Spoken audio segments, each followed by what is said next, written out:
called my friend, Kevin Baird, to tell him about a crazy dream that I recently had while taking a nap that felt so real. It went like this.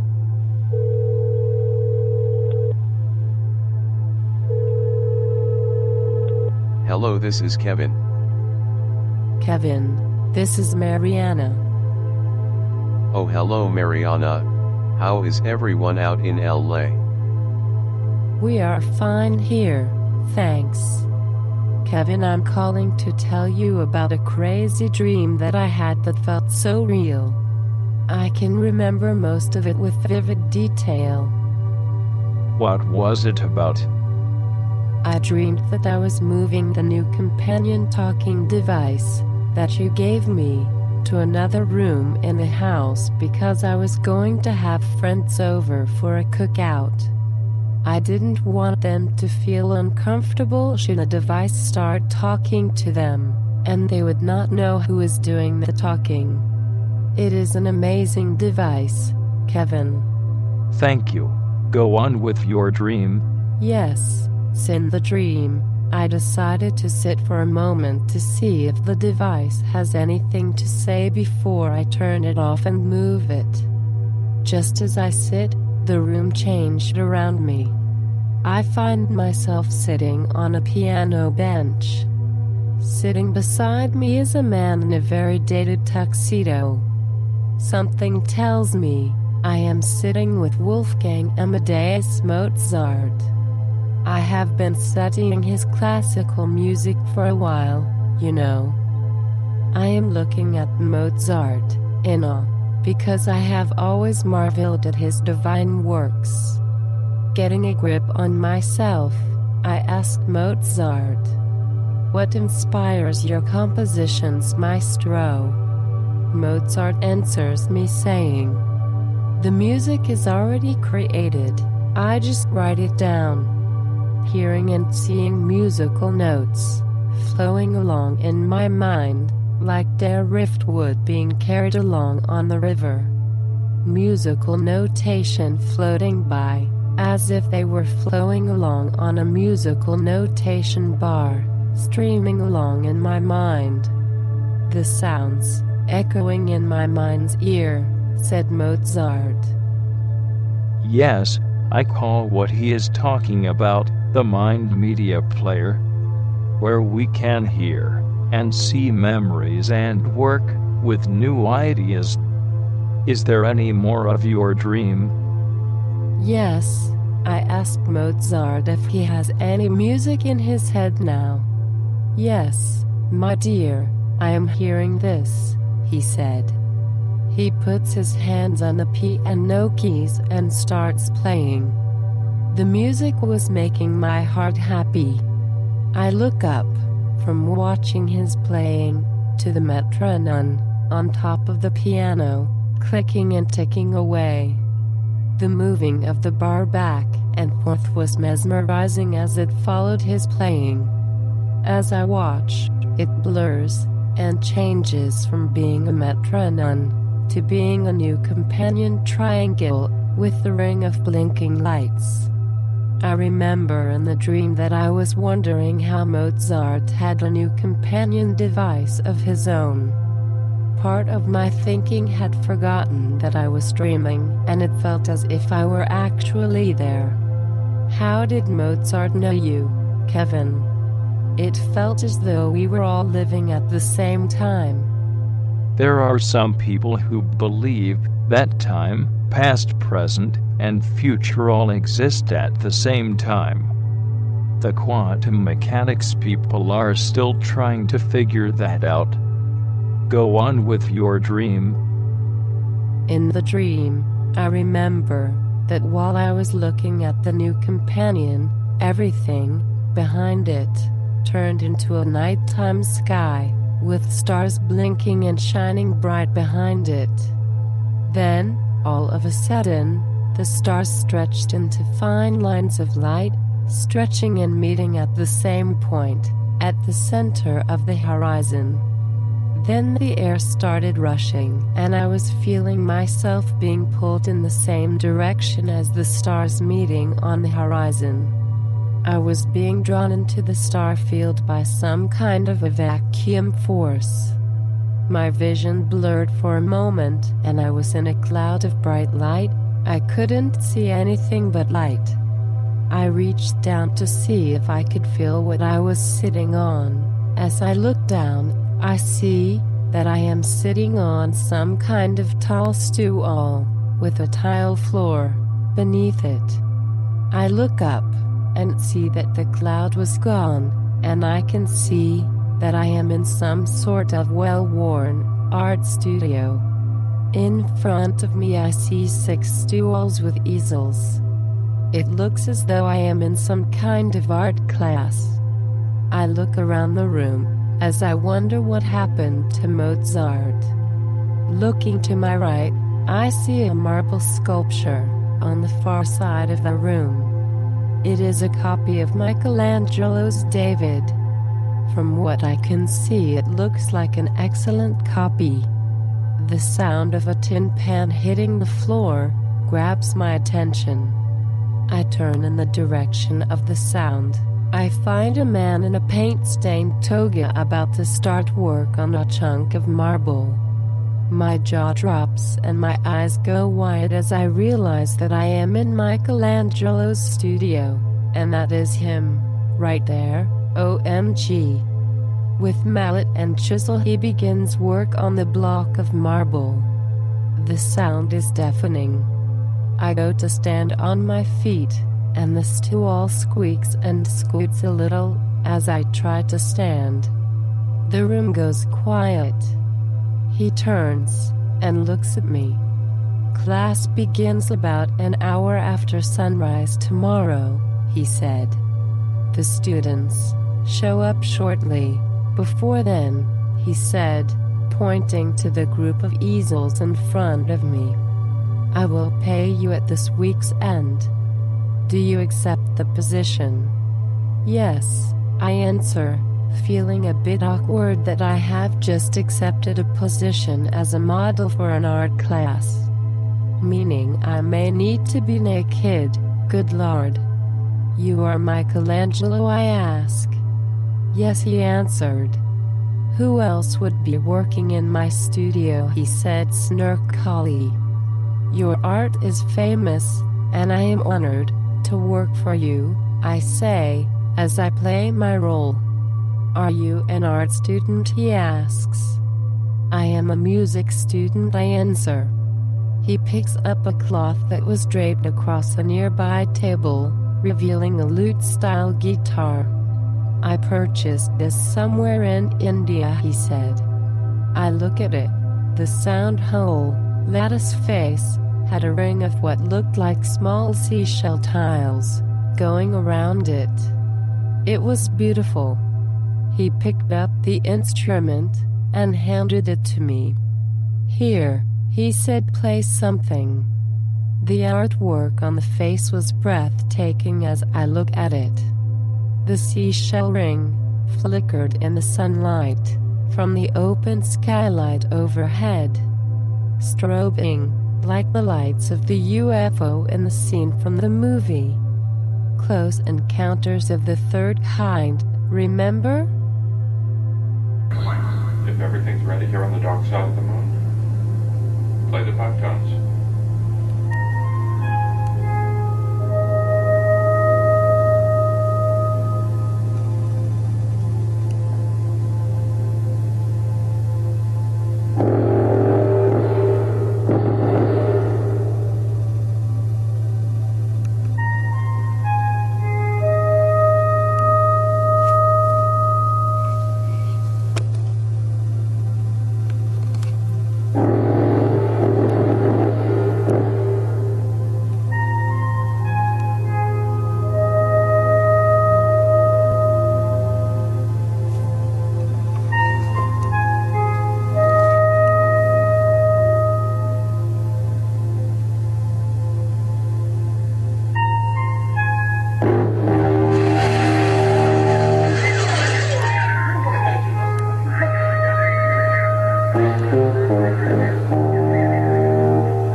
Give her 6 quavers and pause. She sends 4 quavers, a group of 5 quavers, a group of 4 semi-quavers.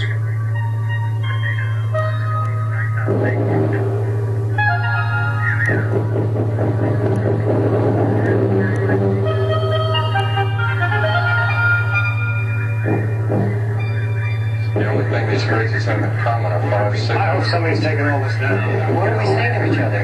It seems they're trying to teach us a basic tonal vocabulary. It's the first day of school, fellas.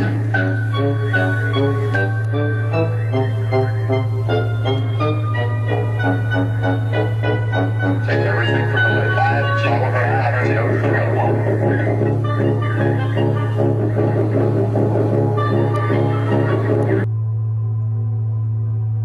Then with dream effect, the flickering then transformed into the flickering light ring of what I remember about your triangle NuCompanion, Kevin. Yes, it sounds like the NuCompanion is being a dream guide for you. Go on. In the dream, the flickering reminded me back to the device sitting on top of Mozart's piano. It made me want to ask Michelangelo about his source for creativity.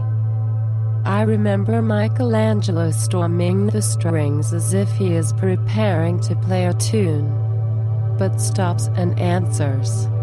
"Good question," he says. For a long while I have wondered that too. Years ago, during my time in Egypt, I spoke to a friend from Egypt who is also an artist, and I asked him where his composition ideas originate from. The friend said that on one occasion, when he was visiting Cleopatra's Needle in Thebes, Egypt, with his grandfather told him, saying, "Mohammed, do you see all these wondrous temples around us?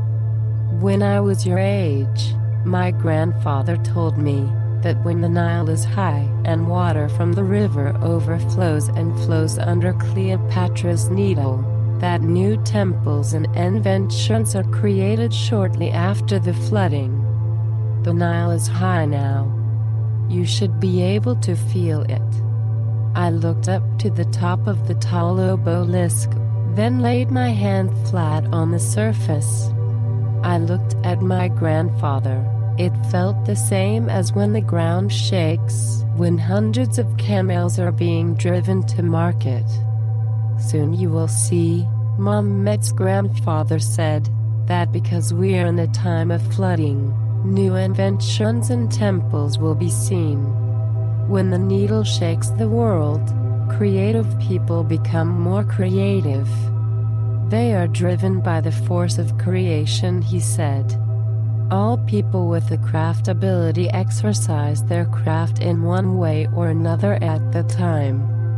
Painters start painting again, musicians compose music, builders start work on building plans, sculptors sculpt, warriors design new weapons, cooks collect food and make plans for feasts. But also, people with hurtful crafts start being more hurtful. Prison guards become more mean and hurtful, and murderers who consider their work a craft find more creative ways to murder. All are crafts," he said. "Some are good, some are not so good, and some horrible in the eyes of most." Michelangelo pauses his story about his friend in Egypt and points at something on the far side of the studio. I can't tell what, in all the clutter, what I am supposed to be looking at. In the distance I see a small version of what looks like the Washington Monument, just off the mall in Washington, D.C., standing in the corner of his studio. I can see that it has writing on the side of it, probably hieroglyphs, but I can't tell what. I think that is what he is pointing at. When I returned from Egypt, I was inspired to have a copy of the obelisk for myself, Michelangelo said while we were walking toward it. Standing beside it, I see that there are head-to-toe hieroglyphic letterings on all four sides of the small obelisk. He gestures me to get nearer to the stone spire. His invite makes me wonder if it is vibrating and will activate some part of my creativity. I reach out, and with a finger, I touch the point of the chest-high monument. My vision blurred for a moment as I look at it. Seeing clearer, I see the lettering on the sides of the work begin to stream from top to bottom, as if they were some sort of news feed at the bottom of a TV screen. You know, like CNN or some TV channel like that. Yes, interesting. Is there more? Yes, a little. In the dream, I remember he touched my arm. When I turn to look at him, I find myself awaking from the dream, back on the couch in the living room, my daughter, now at my side, waking me to ask if she could go outside and play. I tell her yes, kiss and hug to send her on her way. She turns and heads toward the front door. With a slap, a hush falls all over the entire house. How did you feel? And how do you feel now after the dream?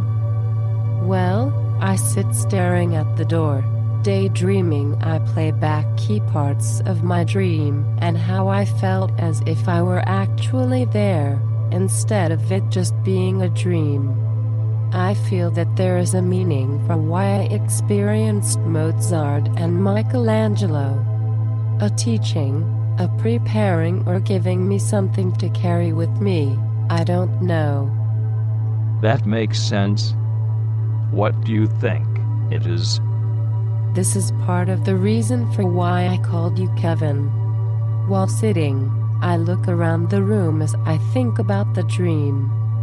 Part of me sort of wishing to be back in the dream place again. I wasn't ready to leave it yet. Something lingers with me from the dream that has me feeling as if I can use it like a tool while I am awake. As I look around, collecting my thoughts, my eyes stop on a screwdriver I had left out on the table. I had to change the battery in the wall clock. The battery doors are always hard to open. I decide to get up and put it away before it gets lost. As I pick it up, I see and remember the lamp I wanted to move to the side table in the dining room so I could have more light in there for the party later tonight. With screwdriver still in hand, I unplugged the lamp, and with cord and lamp in one hand, screwdriver in the other, I moved to the dining room. I didn't want to forget to move the lamp, so I kept the screwdriver with me. I put the lamp on the table and placed the screwdriver beside it. I squat and bent down to plug it in. Sounds like you are, or on a mission. I stand up to turn on and test the light, and it doesn't turn on. I change the bulb and it still doesn't work. I get the hairdryer from the bathroom and plug it into the outlet, and it doesn't work either. The outlet must be broken. The party was tonight, and there was no one I could call who could come and fix it in a short amount of time. I put the hairdryer back, but forgot to put the screwdriver away. I pick up the screwdriver and then think about the electrical outlet problem. I look at the outlet and see that the center screw has the same head design as my screwdriver. Daringly, I take the faceplate off. I have seen outlets without faceplates before, but never touched or repaired one or installed one. Electricity is scary stuff. What did you do? Seeing the exposed outlet and the bare wires hooked around the screws, I decide to go turn off the power for the dining room from the breaker box in the kitchen pantry. I come back to the outlet, unscrew the screw that hold it to the wall. Then with a tug I pull the outlet out from the wall. As I extend it from the wall, one of the wires pops off from the side screw of the outlet. Thinking back, I never, that I can remember, ever used this outlet before. I guess it had never worked. I put the wire back in place, tighten all the screws down, and with wires in place and snug under screw heads, I plug in the lamp before I put the outlet back in the hole in the wall. I go back to the breaker box in the pantry. Flip the breaker switch for the power in the dining room. Looking out from the pantry, I see that the light is working now. I turn off the power in the dining room again. Put the faceplate back and plug in the lamp. Delighted, now that everything is working again. I stood there amazed at how I became able to fix something that I had no working knowledge or experience for, and actually feared ever doing. Maybe your visit with the two men in your dream left you with some sort of new awakened confidence. Do you think holding the screwdriver while looking at the electrical outlet gave you the idea for fixing it? Remember, you saw that the screwdriver you were holding had the same design as the screw head on the outlet faceplate. I thought about that. I left the light on because it makes me happy that I fixed it. I stand there looking at the light while thinking back over the dream and how Mozart said the music notes stream along in his mind. He has to just write them down. I remember Michelangelo talking about Cleopatra's needle and how it vibrates and inspires creative people. I go back to the kitchen and put the screwdriver back in the tool drawer. I go to the sink to put the dishes from lunch in the dishwasher. While doing so, I look out the window and my eyes catch the Roman archway my neighbor has in her backyard with the beautiful rose bushes around it. I look again as if I had missed something, then my eyes go wide. Is that structure vibrating too, I wonder? Different from the obelisk in my dream. It is called a trilithon, like an upside-down tuning fork. Funny. As I looked at it, Kevin, I wondered if her Roman art thing had a vibration that helped me fix the outlet. Right as I was thinking that, your NuCompanion device said, "I like what you are thinking." Then a second later it said, "Keep with doing that." I look back at the archway in Sharon's backyard and the NuCompanion said, "I can see that." As if it were looking at the arch along with me. How is it that it can do that, Kevin? How do you know about Cleopatra's needle? From watching the History Channel, I answer. The stories on the History Channel about ancient technology is amazing, but I don't remember them saying anything about the Cleopatra's needle actually vibrating. However, I do remember them talking about how the pyramids vibrate when water passes under it. Maybe that is where I got it from, I don't know. But when the NuCompanion said, "I like what you are thinking," I felt that it could hear what I was thinking, Kevin. Then, when it said, "Keep with doing that," that it was telling me to keep thinking about what gave me the electrical problem-solving ability. As if there could be other problems coming that I would be able to fix on my own, with my new ability, I guess. So I look back at the archway, and NuCompanion then says, "I can see that." As if it were linked with my thinking and seeing the archway along with me, even though the NuCompanion has no eyes? How is that possible? I programmed the NuCompanion to listen to the air around us for electrostatic sparks that occur when two airborne electrochemicals bump into each other and cause a spark. We humans and other living things can feel the chemical sparks, but it is more likely to affect our emotions and our skin layer, like when a fly lands on our arm or something that we can smell. Over getting the idea to do something, and we don't know how we got the idea or where it came from. Blood has iron in it. As blood pumps throughout the body, it maintains a magnetic field and around us. What we think about changes the magnetic properties of our blood, and then that changes the magnetic field around us. Our magnetic field then changes the electrical properties of the electrochemicals in the air around us. Like pool balls on a pool table. You hit one, and that one runs into another or all of them during a break.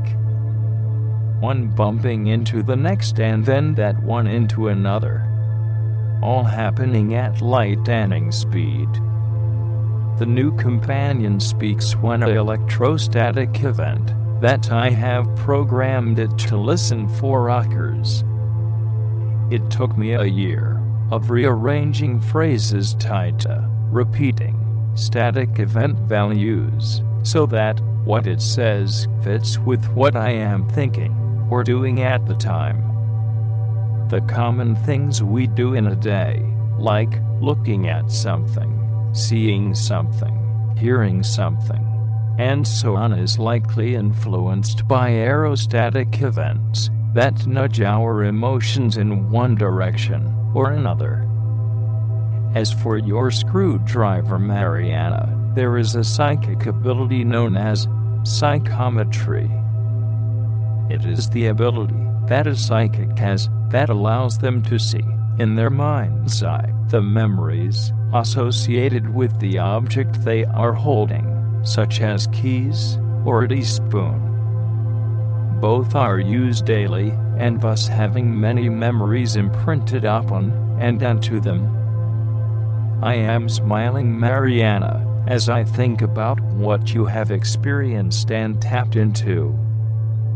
You have connected to skill memories stored into some place in the air that holds all memories of every use of screwdrivers by everyone since the invention of the screwdriver itself. Amazing. An interesting possibility I never considered before.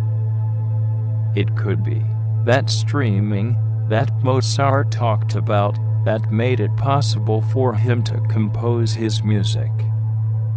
You used that stream to help you unexpectedly fix your electrical outlet problem. I don't know if you know it, Mariana, but New York City, London, England, and Paris, France have obelisks of their own that they removed from Egypt and put in their cities around the 1800s.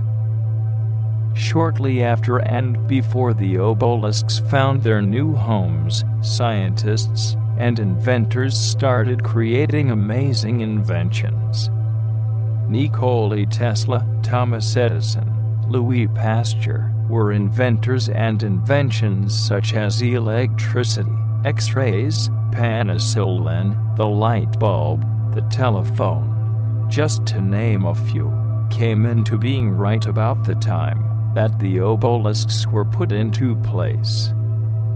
The Washington Monument was constructed on site and is not old like the Egyptian obelisks, but look how DC is thriving now that they have obelisk. What happened after you saw the arch in your neighbor's backyard, Mariana? I went back into the dining room to turn off the light, but instead of turning the light off, I decided to sit at the piano in the living room. Sitting, with my fingers on the keys, I think about what Mozart said. The music is already created, I just write it down. I look out the window and see the willow tree branches moving in the breeze outside. The movement reminding me of Mozart's metronome that was on his piano, that shortly after turned into a NuCompanion triangle. The keys were smooth and cool to the touch of my fingers. As I sit there in the silence, I begin hearing the winds and strings playing the intro to Mozart's Piano Concerto No. 21, 467. In my mind's ear, as Mozart put it, I said, "One of my favorite pieces. I have been playing it since I was a little girl." With the winds and strings playing in my mind, I play along with the music on the piano. Muscle memory, knowing where to put my fingers. I just have to sit there. While I play, I think about the mind streams the two men in my dream talked about. The music was just flowing from my fingertips. The image of Sharon's Roman archway comes to my mind, and then the obelisk from Michelangelo's art studio. I felt as if I were dreaming while I was awake. Amazing, go on. While playing, I'll look over at the lamp still on in the dining room. Looking back at the keys as I play them, I just think, wow. I feel changed somehow. I feel better about myself than I have ever felt before. Hearing my phone buzz back in the kitchen, I stop playing, get up to go see who was trying to reach me. It was my mom. As I look at her name on the missed call screen, the NuCompanion says, "What more can there be?" Thinking about what more could there be, I think about how Cleopatra's needle vibrates messages, and now I see, so does the phone vibrate messages. My phone vibrates again, and this time it is about a Twitter update from you about the earthquake in North Dakota. It is then that I sent you the text asking you if I can give you a quick call. And now we are here, talking about it. Are there other spires that you know about? Well, there is all the churches around the world that have steeples. Then there are the Muslim minarets that are the prayer towers.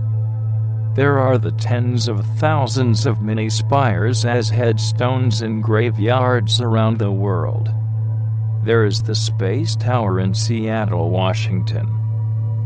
However, your neighbor's Roman archway, as you call it, is similar to the trilithon stone structures at Stonehenge, in England.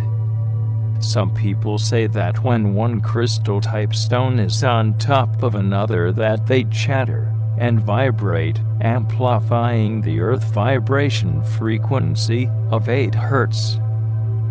The 8 Hz is also a frequency that tower minds know very well.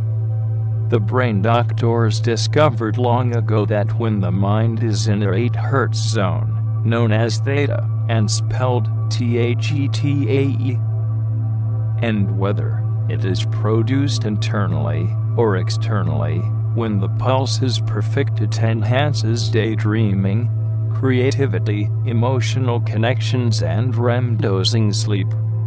And, likely, the frequency that activates the streaming that Mozart talked about in your dream. Oh, Kevin, I am sorry. I have to go. My mom is calling on the other line.